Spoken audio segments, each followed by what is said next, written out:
Ravens and Oriole fans, thank you for joining us this week on the Ravery Sports podcast. Thank you all for joining us. Definitely like and subscribe to all of our social media platforms. To thank you if you're watching this right now for watching us on Facebook, YouTube, Twitch, and Twitter. Thank you very much. Definitely check out our clips of videos out there on TikTok and on Instagram. And if you have any business interest with us, definitely check out our LinkedIn page as well, Bravery Sports. Go ahead and punch that in on our LinkedIn page. Also, as well, check out the bottom of the screen, Genesis Notary Services at facebook.com if you want to book time with us to go ahead and come out. Mobile Notary Services, you need a wedding officiant, you need mobile notary services, definitely you can go ahead and check us out at Facebook, Genesis Notary Services, facebook.com, ravorisports@gmail if you have any inquiries for us on the business, ravorisports.com coming soon. Done this week. Next week, we'll definitely have an announcement. Go ahead and get that relaunched. Had a little issue, had a couple of issues, frankly, with the web host and the server. So we're getting that taken care of now, and we'll go ahead and do that. If you are still interested in products for us, though, definitely check out our Facebook page. A lot of the merchandise that we have is on there as well. Thank you for joining us as well. Also, one quick announcement here. Bravery Sports Tour coming this summer. So if you do live in Baltimore, if you do live in Hagerstown, if you do live in Frederick, if you do live in Winchester, Virginia, we will be out selling products, talking about our brand out here. We're going to have more information on that coming up once we get everything finalized. But this summer, you'll definitely see us out. Bravery Sports Tour. May change the name of that, but as of right now, that's what we're calling it. And we will be out in the public, out there selling our products, out there talking. It would be available to talk sports as well. If you want to go ahead and just talk football with us, or talk baseball, or Orioles, or Terps, or whatever it is, NBA playoffs, a lot of stuff. If you want to go ahead and do that, we will be out this summer doing that. All right, so let's get down to it today. Thank you for joining us. Lamar Jackson, obviously in the news this week. Jalen Hurts, as a lot of you Raven fans know, signed a contract with the Philadelphia Eagles.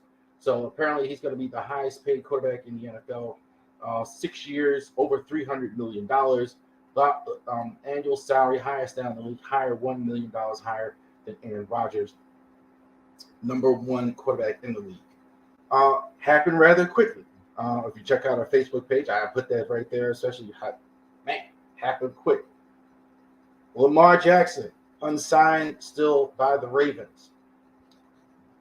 It's been a long journey, as we all know, with Lamar Jackson and the contract. So I think this would be a good time to take a look at the whole journey, right? As best we can.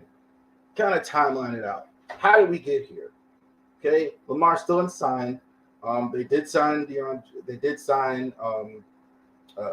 Odell Beckham in last week, so that's good. $15 million for Odell. He's been spotted out with Odell.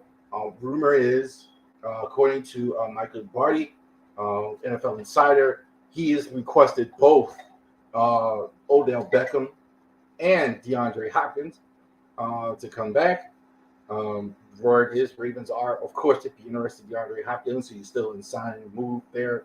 DeAndre has said he has wanted to play for a couple teams. We'll see how that goes. We're about 10 days from the draft. But what's happened with Lamar? How did we get to this point with Lamar Jackson here? We don't know what's going to happen. The one word I've heard analysis, I think, sums all this up with Lamar, and I heard this: confusing. Right? We're all confused, and I think, well, not all of us, maybe, but maybe not. But it's been a confusing time. Lamar says and does things that contradict themselves. The Ravens also coincidentally have said and done things that have contradicted themselves during out this whole entire process. Lamar says he wants to sign, then he wants a trade. Now he's out with now he's out with Beckham. Then he's sending tweets. Well, they say Ravens on the side. Well, we love him. We want to be in the Lamar business. He's our quarterback. Things like this, and then you make the offer, and then you don't make, and then it's confusing. So what exactly has happened? Okay, Lamar wants to be here. Does he want to sign? Fact now is Jalen Hurts signed you could say it's a similar deal. I think it's honestly, I think it's a better deal than what Lamar got, frankly. But it's a similar deal. It's not that far apart. It's not miles and miles away. And the Ravens, every time, they go out there, they say same thing. Oh, Lamar's our guy, we love him, et cetera, et cetera. There's two types of credit in the world, okay? There is credit, right? You hit the shoulder, that's what they're doing. Yeah, we love Lamar, et cetera, et cetera, et cetera. Lamar is talking about this type of credit. Get shot there. Credit. He wants to make sure that he gets the best deal possible, okay? How do we get here?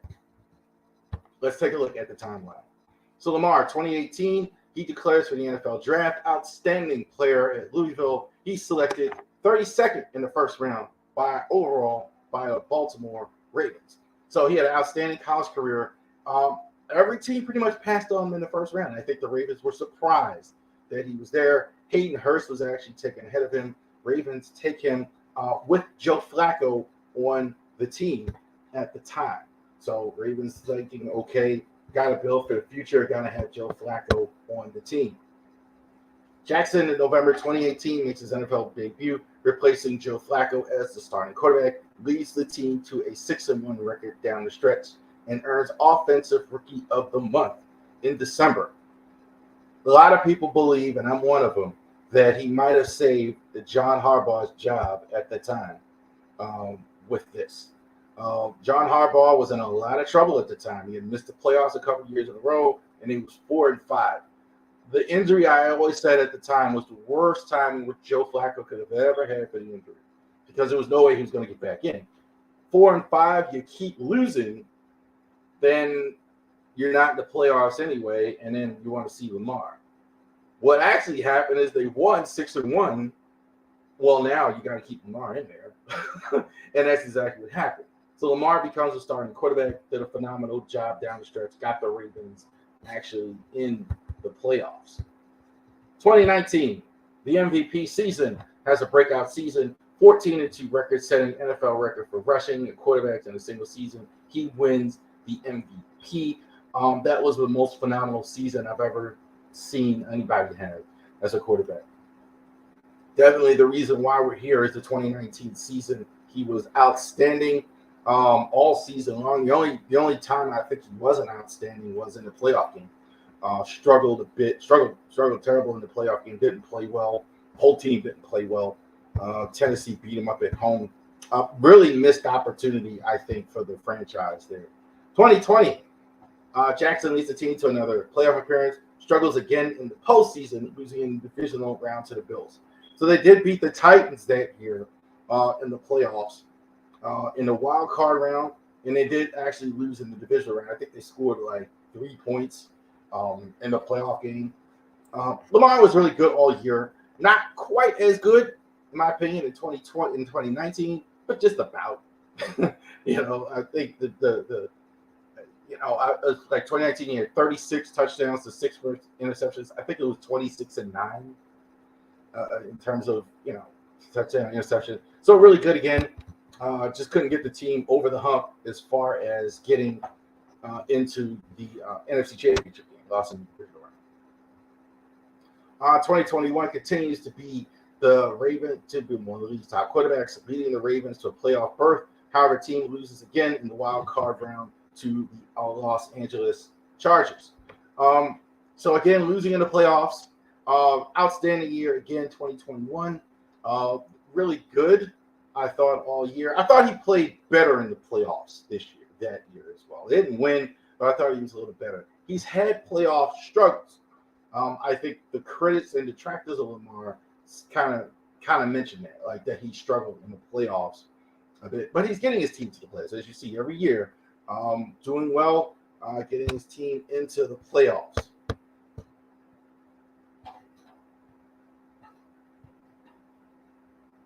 At the end of the year, 2021, Ravens make the easy decision. They exercise the fifth-year option on this contract through the 2022 season, guaranteed $23 million.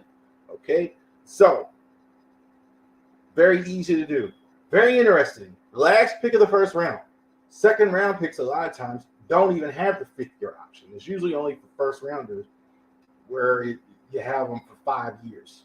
So one pick later, they don't even have a fifth-year option. So maybe in a way, we're not even going all through all of it. If he's the first pick of the second round, then you have to make a decision after 4 years. All right. So the Ravens, easy thing to do, go ahead and exercise that fifth-year option in April. In June, negotiations can start now because now you have a fifth-year option, eligible for a new deal in his first season for a long-term extension with the Ravens. So that's when that clock is started. Okay, this is kind of when this is started. Look how long this has been going on. June of 2021, negotiations could have started then, etc. Wow, this has been going on.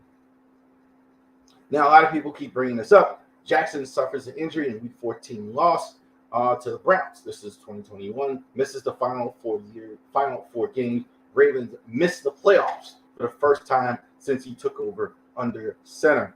Easy here. They would have been in the playoffs had they had Lamar Jackson. They win one of those last 4 games. They lost, I think, a lot of those games by a very narrow margin to the Packers, to the Steelers, very close. You got to think if they had Lamar, they finished like 8-9, they would have went ahead and been in the playoffs. But he actually did miss the last 5 games with injury. 2022, 2 days for the same Ravens announced they will table discussions. That's the last season we just had. Will table contract discussions with Lamar until the 2023 off season. So it didn't. They've had all that time here, about a year here, and they can't get the deal done for whatever reason. Lamar and the Ravens cannot come to an understanding, can't come to a deal. Lamar says during the course of the season he wants to play football. He doesn't want to talk about the contract. He doesn't want to get anything done. I think for sure what he was doing was giving the Ravens an ultimatum. Okay, let's get it done so we could go out and play football. Ravens kind of held their position all the way through. They were not able to go ahead and get a deal done. December 4th, Maher suffers a PCL sprain in Week 13 against the Broncos. Harbaugh says this is an injury, isn't season ending, and will Jackson week to week. Okay, now this is where Harbaugh wasn't being disingenuous. I think he fully knew the extent of Lamar's injury. I talked about this before. Politicians, people in power, people in influence, people like that use the media to their own ends. That's exactly what Coach Harbaugh was doing. Okay? I think he knew it was a several-week injury. He didn't want teams to know it. He didn't want other teams to know it. So he goes out in the media and says, yeah, this will be a week-to-week thing, and he'll be back, blah, blah, blah, blah. I think that was a bologna sandwich, I think, the whole way. I think he knew Lamar was going to be out for 5 or 6 weeks. I think he kind of knew the whole time. But he didn't want to say that because he wanted teams to believe. That probably he was hoping as well. That's kind of the answer he gave. That's kind of the answer he gave when it finally came out. We'll get to that next. But that's kind of the answer he gave. He was hoping that would happen. But I think he pretty much knew that Lamar wasn't going to be there. But every week he kept deflecting questions. Hey, we'll come back. He's looking good. We're hoping it'll be this week. Blah, blah. Yeah, I think he knew the whole time. But Lamar. Now, after this, kind of going to the bologna sandwich part of it, after missing 5 games, Jackson out for the playoffs.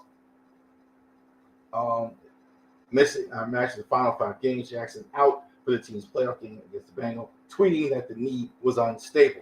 So that week, middle of that week, he goes out and makes a tweet explaining more in detail what the injury was, saying it was a PCL sprain, it was injured, what the issue was. He went out and tweeted to all fans so people would know exactly what was going on. That's what Lamar went ahead and did. The Ravens did not know about that. The Ravens did not know about that. I could say this remembering that. Coach Harbaugh, he looked very exacerbated during that week because he kept, and he kind of created his own problem. They kept asking him over and over and over and over that about the injury. But I think he knew that Lamar wasn't going to be, and this is my opinion. I don't know for a fact what he would, let's get that out there. I don't know for a fact what he didn't know or didn't. But I think he was, I'm of the opinion that he was fully aware that Lamar wasn't going to be there to go ahead and get that squared away. So they kept asking him that. He was very exacerbated. Lamar goes out, the tweets, questions kind of go away. Lamar's not there. So that happened on the 12th of January. Also this week, a lot of controversy as well, where he was on the sideline. Why wasn't he on the sideline for the playoff game? Honestly, I don't know why anybody cares about that. Who cares? If he's not out on the field, who cares where he was on the sideline? Injured players. I think that's that's another bologna sandwich. Injured players aren't there all the time. You don't even notice. Because it was Lamar and the contract negotiations, that's the only reason anybody even noticed that he was there, that he wasn't there. That's so silly to keep going on and on like that. Hours before the franchise tag deadline, Ravens used non-exclusive franchise tag. The Jackson QB is guaranteed $32.4 million, enabling other teams to negotiate with him. A lot of guts from the Ravens. I said that at the time. That's exactly what I tweeted out. This takes a lot of guts because other teams now can negotiate with him and actually do that. $32.4 million. That's a lot less than Daniel Jones. That's a lot less than a lot of quarterbacks in the NFL. Right now, you saw the contract Hurts that signed out. So the question is he going to go ahead and play on that $32.4 million? Didn't use the exclusive franchise tag. That's $13 million difference that he didn't get because of the non-exclusive tag.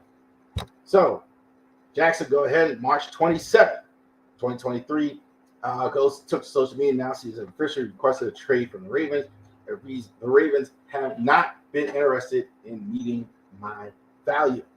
Okay, so he goes on his own, lets it be known he wants to be traded from the Ravens, does his goodbye to the Ravens. Like we said at the top, confusing.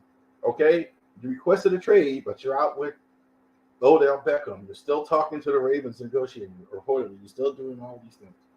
So there is some hope that the Ravens will have him back, even though he's requested a trade. No other team, honestly, has come up and signed him, which is, to me, ridiculous. I mean, we just went over it last week. I did the Lamar and not the Lamar last week. There must be there's so many teams on that list. There shouldn't be anything to think about. It's like half a week, but not quite happily, but a lot of teams where they didn't want to sign him. So we'll see how that goes going forward. Lamar.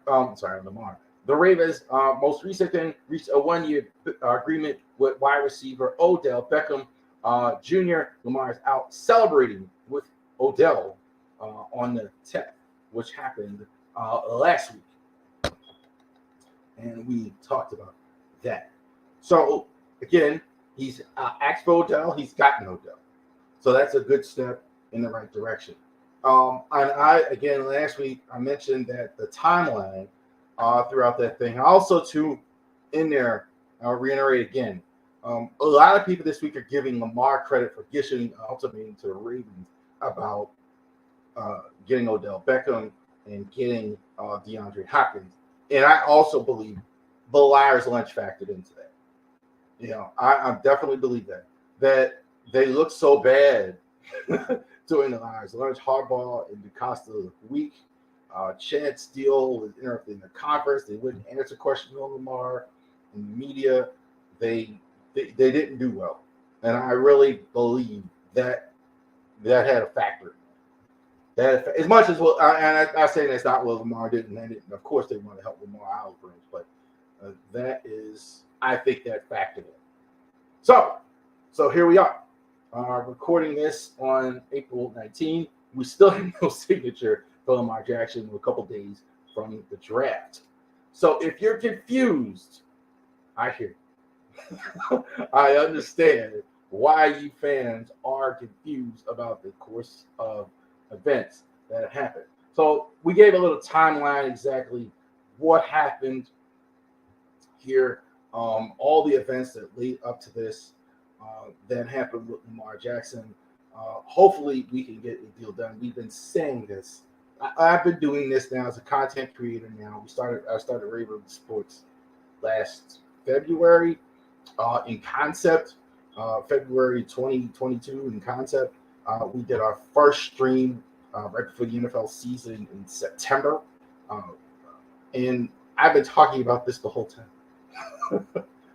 So I understand if fans are confused and tired of it. One other thing real quick on Lamar. With this, lately I've seen with the Jalen Hurts contract that there's a lot of fans now kind of on Lamar's case because he didn't sign it now because it's a somewhat similar deal to Jalen Hurts. I'm confused by that. It's the same contract we've been talking about. Lamar said this the whole time. He's been offered the same 133 guaranteed the whole time. That's $100 million less than Deshaun Watson got. He said that repeatedly. Sarah Ellison, shout out. I think she got shouted out on Pat Magazine. Shout out them and Bobby. She said fantastic job on the Ravens' fall. I don't agree with that $200 million number that they keep putting out in practical guarantees. That's that thing. I mean, according to what was reported, $200 million. He's got to be on the roster 3-4 years. Stop that. The 175 is actually closer to the total guarantees that has been reported, and he's trying to get a higher number than that 133 total guarantee. The Ravens have not moved off that number. They've kind of worked that same number into different deals. Okay, so let's all this on Lamar's about that's kind of it's the same contract. It's the same contract. So let's move on with that. Lamar, this has been going on for. Let's go. So hopefully we can go ahead and get the Ravens signed with Lamar Jackson and get this squared away. Let's look at free agents available. Best remaining free agents available for the Ravens on the or for the whole league on the market. So these are the free agents that Ozzie Newsome and Eric DeCosta and these are good, the best remaining free agents on the market. Putting this out there now, you're going to see a lot of this after the draft. A lot of free agents now don't want to sign right now before the draft. And a lot of teams don't want to sign them, frankly, right now before the draft. The teams don't want to necessarily sign them now because of, obviously, and the player, the draft. Why does the team want to sign him? Because in 10 days, let's take one of the names like a cornerback, silent cornerback on the list. Ravens looking for a corner. Of course, well, you want to sign him because, what if you take 2 corners in the draft? What if you take 3 corners in the draft? Something like that. Then, okay, then you've signed, then the player is not happy because he signed, the team is strapped at 2 corners, lower his value on the depth chart, doesn't want to be there.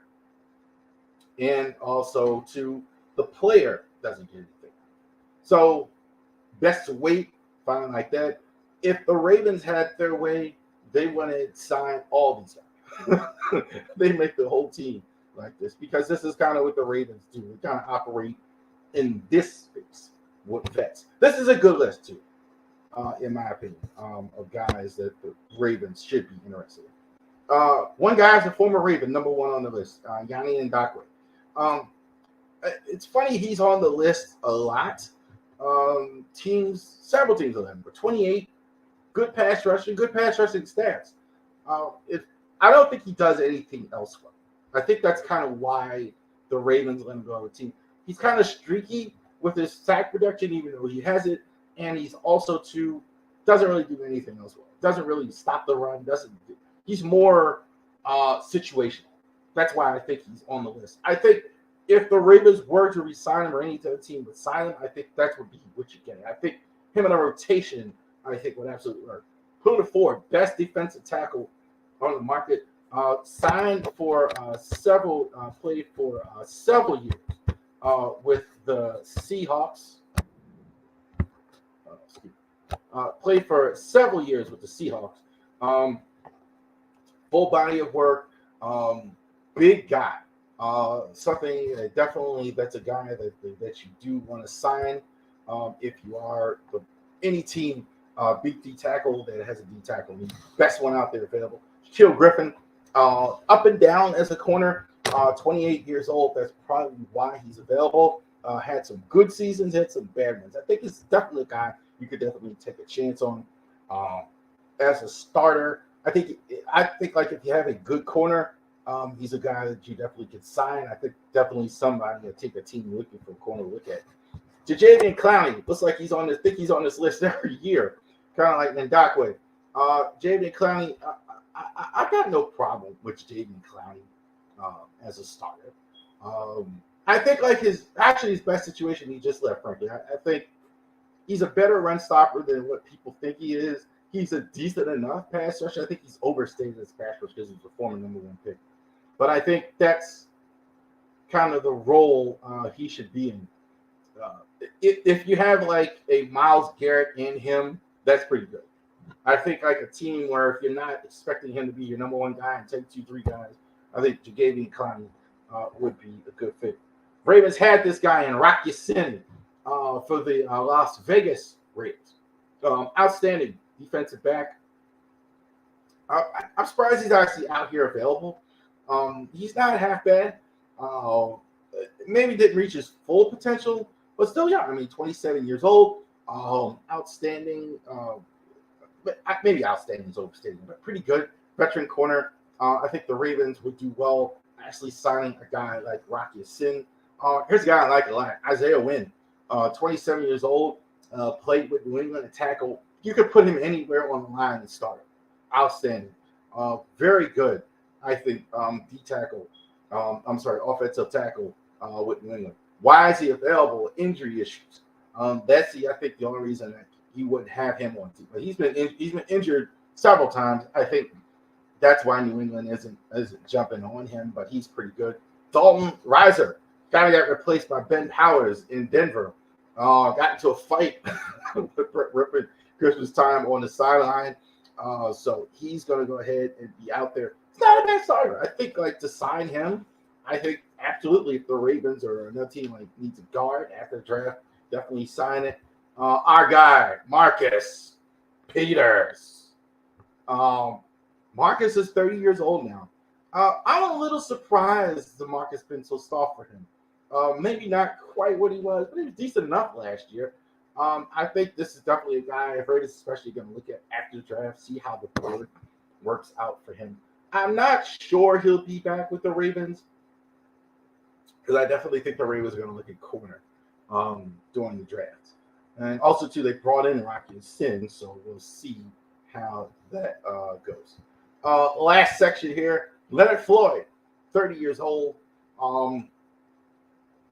Sack reduction up and down, decent enough run stopper.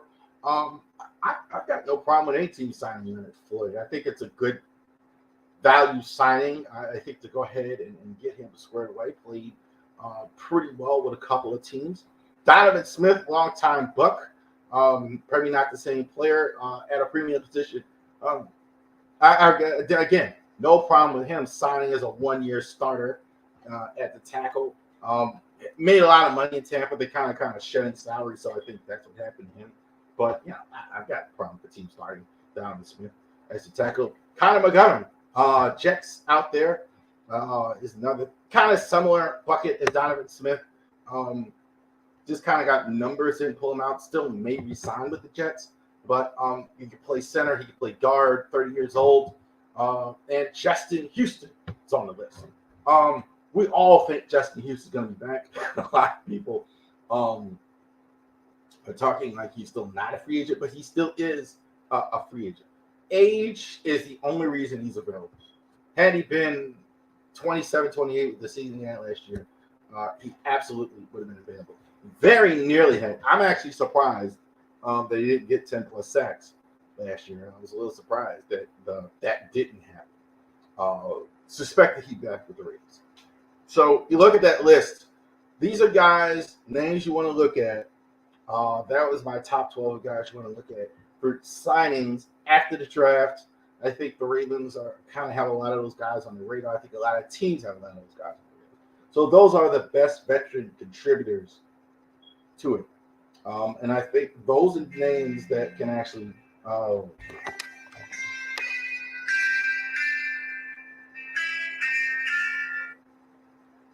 sorry about that. Turn that phone. So those are names, veteran contributors for guys that can actually help you going forward. So those are names that Ozzie Newsome and all those guys, they love those guys.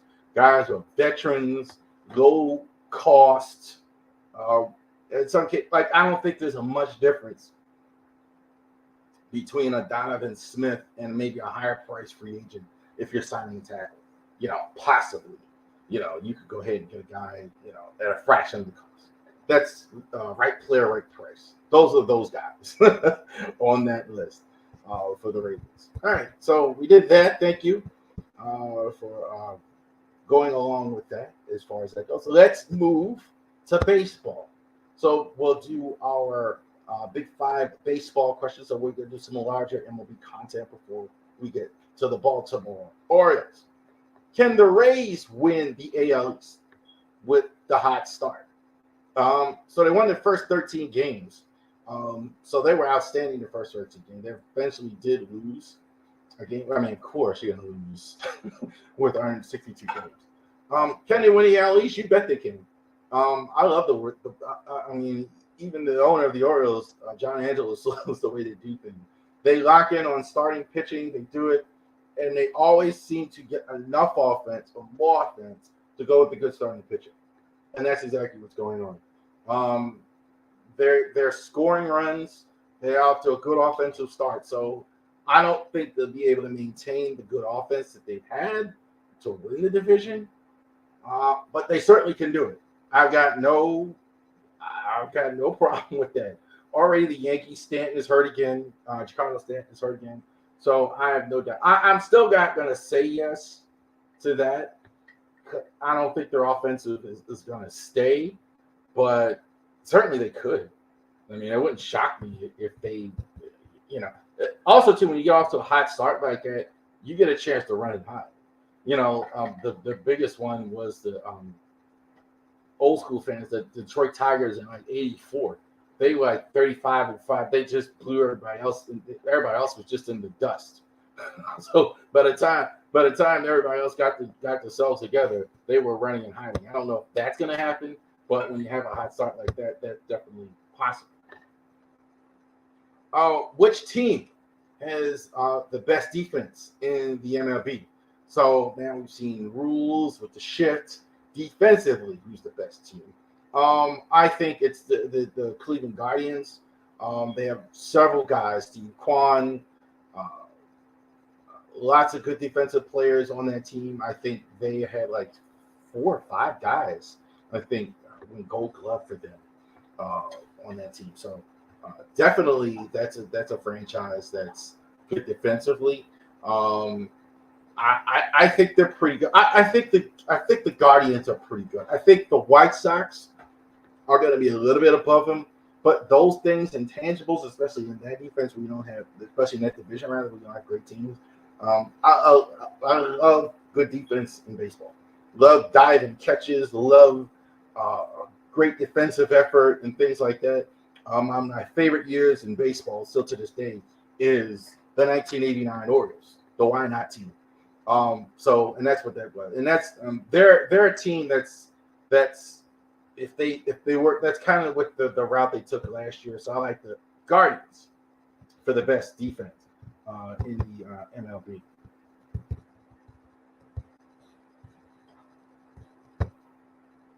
Which team is more in trouble with the slow start? The Cardinals or the Phillies? St. Louis Cardinals or Philadelphia Phillies? uh, I I think the Phillies have been worse. I think. Well, let me put this in. I think the Cardinals have been worse. Rather, I think the Cardinals have been worse. I think they've been worse, but I think they're in an easier division. I think they'll eventually get together. Their starting pitching issues are maybe for real. Wainwright's 40 years old. Max has continued to struggle. Adam Wainwright is not there. Steven Matz has continued to struggle. They have offense, as we know, like with Ornato and Goldsmith, etc. Jordan Walker's off to a fantastic start for him. I think they will turn it around. They may need to go get some pitching. The Phillies, I think, I kind of more saw this coming with them. Not as slow as they've been. They're in a tougher division. They got tougher sledding, and they didn't have Bryce Harper. They're not going to have Wes Hopkins. That's going to matter. When you're going against the Braves and the Mets, that's going to be an issue. Like that's kind of why I think the Phillies are more in trouble with the slow start. I think a slow start will hurt them. I think the Cardinals can have a slow start and still go back and be successful. Where I don't think the Phillies are going to be able to. If they dig too big of a hole, they're not going to be able to go ahead and get that squared away. Who will be the first pick in the MLB draft? Well, here's the good news. The Orioles won't be making that pick this year. They're not picking it until I think it's 17. Chase Dollander from Tennessee. Watching him. We're going to also do more MLB draft after the NFL draft is over. We're going to talk a little bit more about that. MLB draft is very interesting in a sense, different than football. As soon as the College World Series is over, they draft you. You're ready to go. So if you're drafting, then you go into the minors, you negotiate, and usually you don't have these 2-year negotiations like you had with Lamar. Guys go into they send in the rookie league or AAA or single A or half season almost right away when they're top pick. So Chase Dollander, he's about 6'5", he's lanky. The pitchers, they kind of I don't know why scouts like pitchers so tall, but this guy is a flamethrower. So everywhere I'm seeing that he's going to be number one pick, I've seen Tennessee. Dylan Cruz, outfielder for LSU, that great baseball program, LSU. Shout out Ben McDonald, Orioles broadcaster. I'm sorry, that should be 2023 too. Got that. But Paul Skerns. So it is from LSU as well. Those are a couple of the names I think. We'll see. Orioles are picking about 17 in the draft.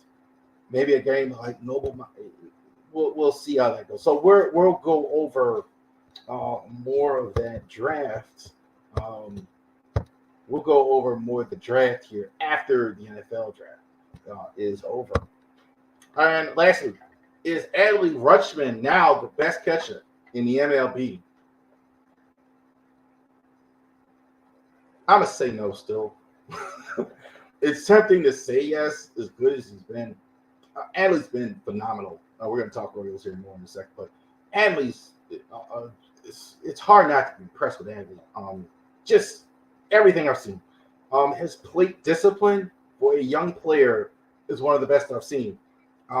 Takes tough pitch. Usually, guys, especially in the minor, really swing at bad balls, swing it. Adley, great plate discipline. I saw him a couple of these games where he's just pitched a little bit off the bat. Some guys, I think that's an instinctual thing. So I'm thinking right now he might be the best in the entire AL. I'm still going to put him behind JT Romano of the Phillies, who is, I think, very good defensively. outstanding offensively. I think he has a good role for them. I think I'm still putting him in 1, but Adley is really getting it. I'd be surprised if he didn't start the AL in the All-Star game. I'd be shocked, especially with the starting set. So there you go. 5 baseball questions, larger MLB, along with the Orioles as well. We're going to talk the Orioles report here, as it were. Maybe we'll get a better name for it. The Orioles report. But Orioles. So definitely playing a couple games this week. Last night, as we're recording this, we watched the game with the Nats. Dean Kramer was outstanding. Finally getting back on track. 6 2/3. 0 runs with the Nats, 1-0 victory over the Nats. That's exactly what you want to see from him. Very slow start for the year for him. Maybe this can get him going. Quality start, to say the least. Bats were kind of quiet, but that's okay. I think like when you have these good starts like that, you're gonna have nights like that where you don't. And that's the whole thing with the whole baseball season. With a long season, you're going to have nights like that. You're going to have nights where your hitting isn't much. You're going to have days, week stretches where you're not scoring 5, 10 runs. You need good starting pitching, like you saw from Dean Kramer. So we'll go ahead and see tomorrow. We're uploading this right now. Game should be going on right now. So at the start of the upload, it's a Wednesday. So we'll see how the Orioles do. Going forward, who's playing well right now? So I kind of put a list together of who is doing well right now. This isn't in an order necessarily, but this is just kind of a list of who's doing well. Adley's been outstanding.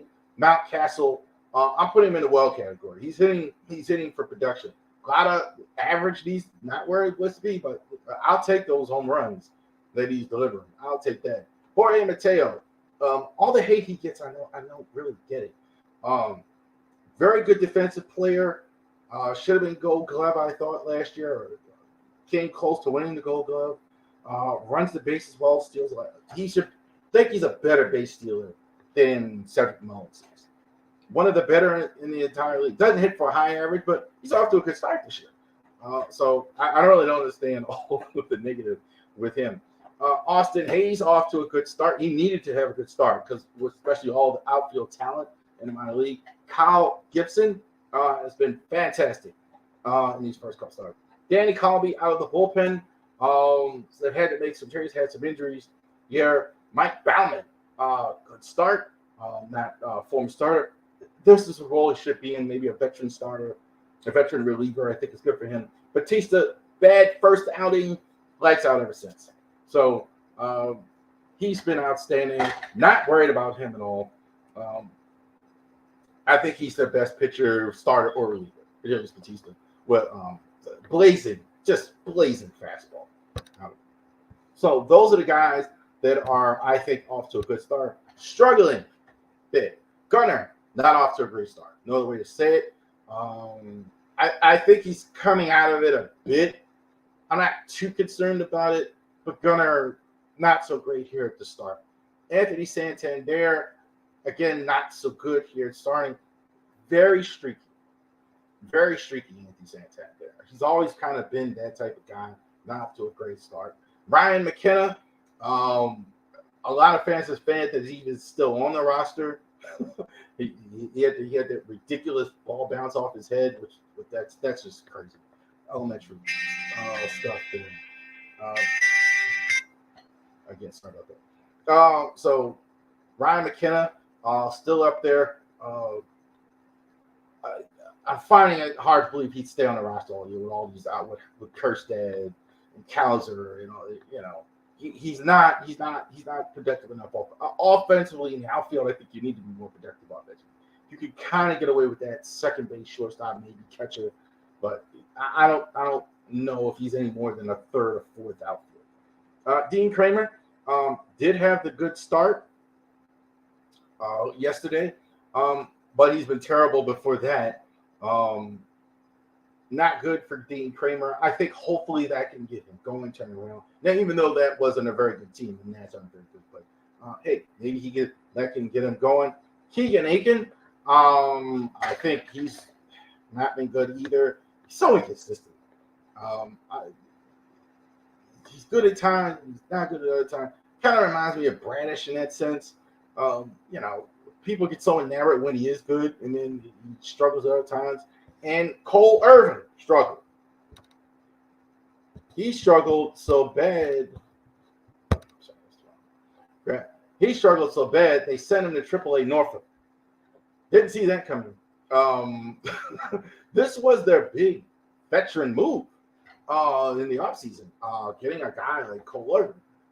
Good. I praise the move, but he really could just spring, and then it's just awful at the start. So I understand why Brandon Hyde said, "Hey, look, we got to go ahead and send you to AAA, and why go ahead and work some things out in the minors. See if we can get you back up and get you squared away and get right." So I totally understand the thinking there for Brandon Hyde doing that going forward. I thought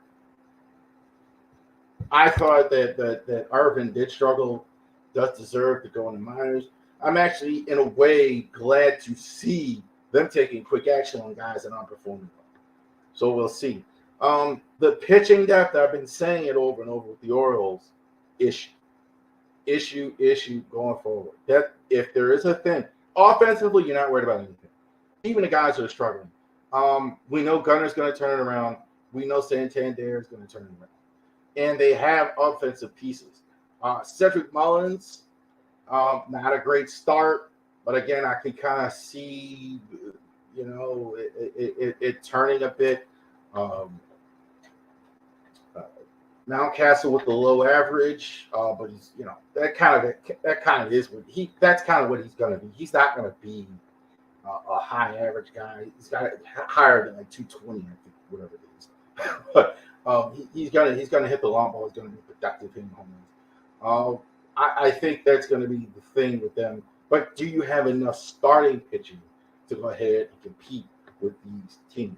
Because they're gonna go ahead and hit. These guys are really developing in the veteran now major leaguers. No longer, you really can't say. I saw a note here before I started here today, but that the rebuild is still going on. No, it is not. Okay, these are veteran guys now. Mullins several years in the league. Mateo several years in the league. Urias several years in the league. Santander several years in the league. Austin Hayes now. They're young guys, relatively speaking, for the most part, but they're not rookie. These are not all rookies. I mean, Grayson is and Gunner is, but these are guys that are veterans and are expected to perform. And you got to stop saying, I think we got to get out of that mode. Okay, well, these guys are rebuilding and get out of that mode. So we'll see how our Baltimore Orioles do going forward with the rest of the season. Again, I noted it before, we will start doing some MLB drafts, see how the Orioles do in the draft here now that they're not picking first in the draft this year. All right, so we want to thank you very much for joining us this week on our Ravery Sports podcast, the Baltimore Sports Podcast. Like and subscribe to all of our social media platforms. In coming weeks, months, we will go ahead and go over again our Ravery Sports Tour. We will be out summer. You'll see me out there in towns there selling our merchandise, going over there, talking sports with you out in the public. So happy to go ahead and go over all of that with you. Thank you very much for watching us today, and you have a great rest of your day.